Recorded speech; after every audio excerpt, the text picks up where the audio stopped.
I just want to make a brief statement. You know, it's a tremendously sad day for Officer Tuder and his family. Our heartfelt condolences, I know from you and from everybody watching, go out to his wife Chrissy and his mother and daddy and his in-laws.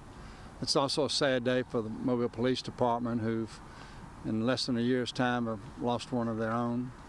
And it's a very sad day for the city of Mobile. The police are in there still going through the information. It'll be a while before they through processing that. But on behalf of the entire city and everybody watching, I'll just say that I've been reached out to by other mayors, and they understand what we're going through right now. But I would ask every one of our viewers to please be praying for Chrissy Tuder and the entire Tuder family as they go through this very difficult time. And I'd be glad to answer questions, although I have very limited information that I can really share at this time. What Mayor, precinct did he work out of? Do you know? Well, I do not know which precinct he was out of, but I know some of the 4th precinct were answering the call. Yeah. and talking to police, Mayor, what have you heard about Officer Tuder as a person? Oh, well, you know, Officer Tuder won one of the Officer of the Month award. I've had him in my office, you know, and had an opportunity to visit with him personally.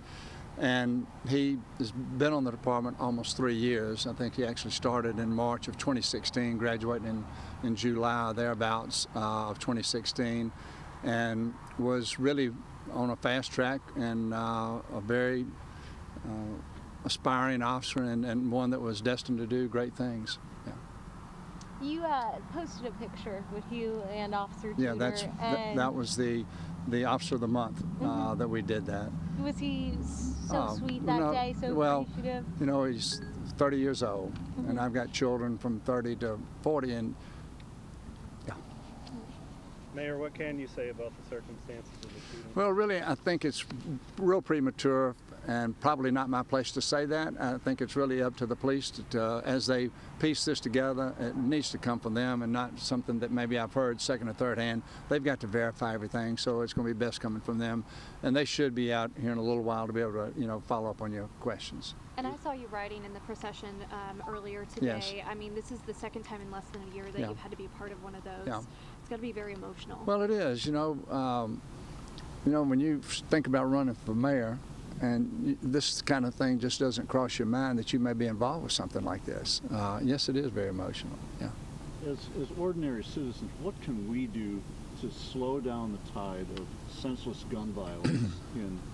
Well, very few people own a gun that somebody else doesn't know about it. Most people who are getting ready to do something bad with a gun, they're people that know about that. And the more information that we can have to process to help take either the guns off the street or the people off the street that are going to use the guns, the safer our community will be. Because the police by themselves cannot do this. Mayor, have you heard from the officer's wife? Or I have not, and I will reach out to them at the appropriate time. I know that Chief Godwin and some other officers were over there visiting with her, and after talking with them, I decided that it was probably best that I reach out later. Thank you. Well, thank you all very much. Thank you. Good night.